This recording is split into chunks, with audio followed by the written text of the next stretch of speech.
Kenaikan harga bahan bakar minyak non-subsidi jenis Pertamax secara tiba-tiba membuat banyak pengendara di Kabupaten Sumedang terkejut dan kecewa. Lonjakan harga ini dinilai kian mencekik isi dompet masyarakat di tengah mahalnya berbagai kebutuhan pokok. Pemerintah resmi menaikkan harga bahan bakar minyak jenis Pertamax dari harga Rp12.300 menjadi Rp16.250. Tidak sedikit warga baru mengetahui kenaikan harga Pertamax saat mengisi BBM di SPBU.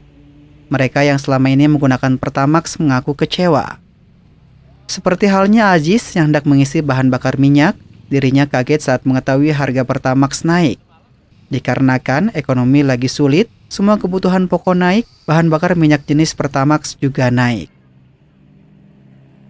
Udah lama pakai Pertamax? Enggak, saya nggak buat pengguna Pertamax.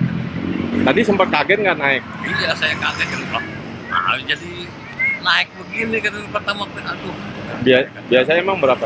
Kemarin baru masih 12.250 gitu. Sekarang jadi 16.250, berarti naikannya 4.000. Aduh. Emang sehari-harinya pakai Pertamax? Ya, saya sehari-harinya pakai Pertamax. Harga Pertamax melonjak membuat sebagian besar masyarakat beralih menggunakan Pertalite. Meski harus mengantre lebih panjang dan memiliki risiko terhadap kendaraan bermotor, masyarakat mengaku tak ada pilihan lain di tengah kondisi ekonomi yang sulit.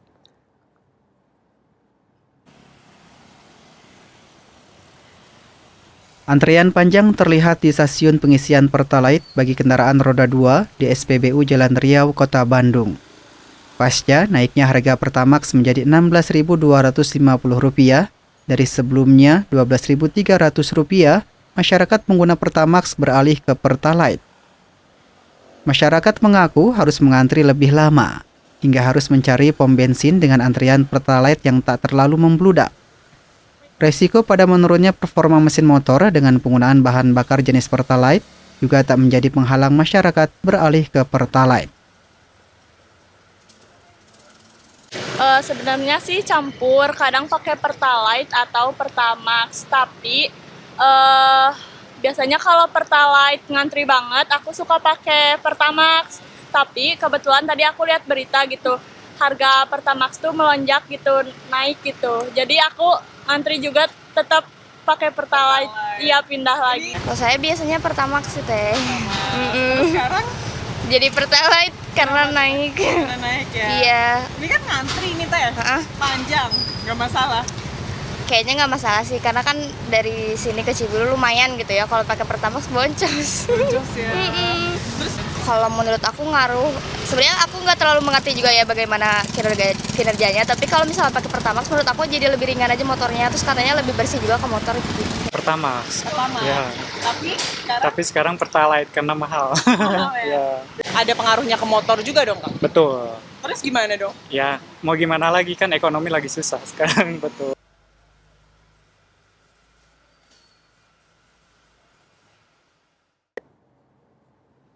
Sejumlah orang tua siswa masih mendatangi Disdik Jabar terkait permasalahan pemetaan calon murid baru 2026. Jalur domisili menjadi salah satu aduan orang tua siswa. Pemetaan calon murid baru atau PCMB masih menjadi polemik dalam penerimaan murid baru tahun ini. Sejumlah orang tua siswa pun masih mendatangi Dinas Pendidikan Provinsi Jawa Barat untuk mengadu dan mempertanyakan nasib anaknya, apakah lolos PCMB atau tidak.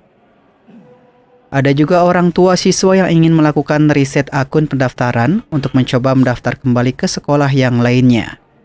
Adapun orang tua siswa yang mengadu soal jalur domisili. Nama anaknya menghilang dari calon diterima padahal jarak rumah dekat ke sekolah. Tetapi ada pendaftar yang rumahnya lebih jauh dari sekolah, namun namanya masih tertera di calon diterima. Nah, dari jalur domisili itu letak dari rumah ke TKP sekolah yang dituju, itu jaraknya 1 kilo 150 meter kurang lebih. Nah, pas saya lihat domisili yang lain, ada yang masuk di atas 1.400 sampai 1.500. Nah, sebagai orang tua kan gundah gulana lah anak kebeban moral ya tanggung jawabnya gitu. Nah, makanya saya kesini mau sekalian konfirmasi ke Dignas yang terkait ini aturannya gimana, sistemnya gimana, sampai sejauh ini belum ada tanggapan yang berarti gitu. Sementara itu, pemerintah Provinsi Jawa Barat memperpanjang masa pengisian data penerimaan calon murid baru atau PCMB hingga 11 Juni 2026. Langkah ini dilakukan karena masih banyaknya calon murid yang belum mengisi data. Selain itu, perbaikan data pun sudah bisa dilakukan di sekolah yang dituju, tidak perlu ke Disdik Jabar. Semua sekolah sudah memiliki akses memverifikasi, mengecek, membuka dokumen yang ada di sekolah masing-masing ya. Semua pendaftar di sekolah masing-masing. Artinya layanan yang ada sekarang di Disdik itu sudah bisa dilakukan oleh sekolah. Sekolah yang dituju Pak ya. Yang kita minta untuk menghemat waktu, menghemat biaya. Kalau memang ada yang ingin dikonsultasikan, ada yang dikoreksi, baik jarak, kemudian dokumennya atau proses yang lainnya, selama itu bukan cabut berkas, pindah sekolah atau pindah jalur, silakan ke sekolah tujuan saja. Bagi calon murid yang tidak lolos tahap PCMB, bisa mengikuti tahap selanjutnya yang akan dibuka 15 Juni 2026 mendatang, dengan catatan masih ada kursi yang tersedia di sekolah yang dituju. Tim Liputan Kompas TV, Bandung, Jawa Barat.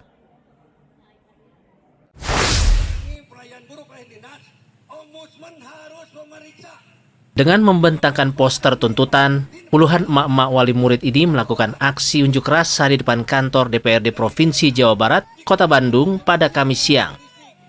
Dalam aksi ini, puluhan emak-emak meminta DPRD Jawa Barat menyampaikan aspirasi mereka kepada pemerintah provinsi dan daerah agar tidak ada kecurangan dalam pelaksanaan pemetaan calon murid baru atau PCMB.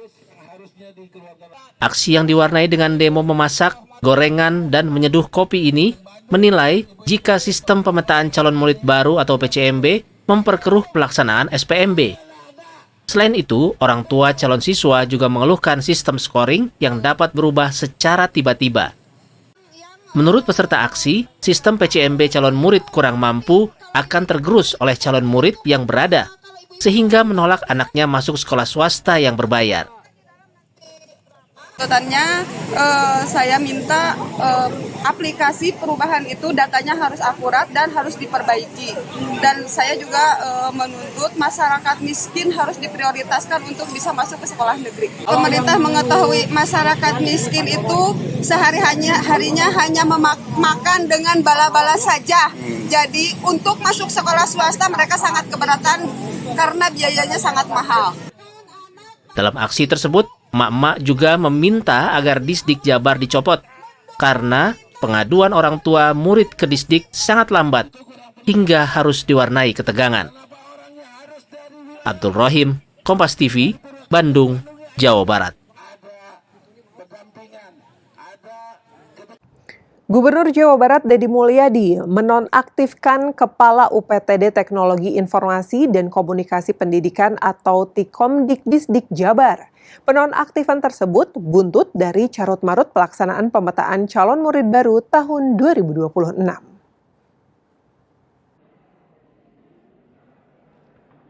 Hal tersebut disampaikan oleh Kepala Bidang Pendidikan Khusus dan Layanan Khusus Disdik Jabar, Ainur Hasan, bahwa Kepala Tikomdikdisdik Jabar dinonaktifkan dan sementara digantikan terlebih dahulu oleh Kepala Bidang E-Government Diskominfo Jabar, Mark Aditya sebagai PLH Kepala UPTD Tikomdik. Penonaktifan tersebut dilakukan setelah Gubernur Jawa Barat Deddy Mulyadi turun langsung ke Disdik Jabar menemui orang tua siswa yang mengadu soal pelaksanaan PCMB. Pelaksanaan PCMB tahun ini memunculkan beragam keluhan, mulai dari akun calon murid yang tak kunjung terverifikasi, kesulitan masuk ke sistem, hingga data peserta yang tidak terbaca.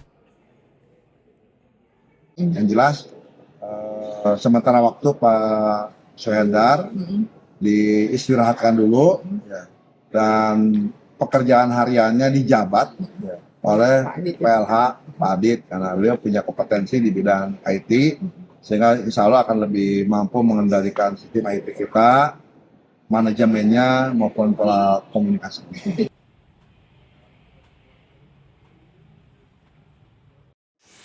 Jemaah haji berziarah ke makam Ibnu Abbas yang merupakan sepupu Rasulullah Shallallahu Alaihi Wasallam di kota Taif. Informasi selengkapnya kami hadirkan usai jeda.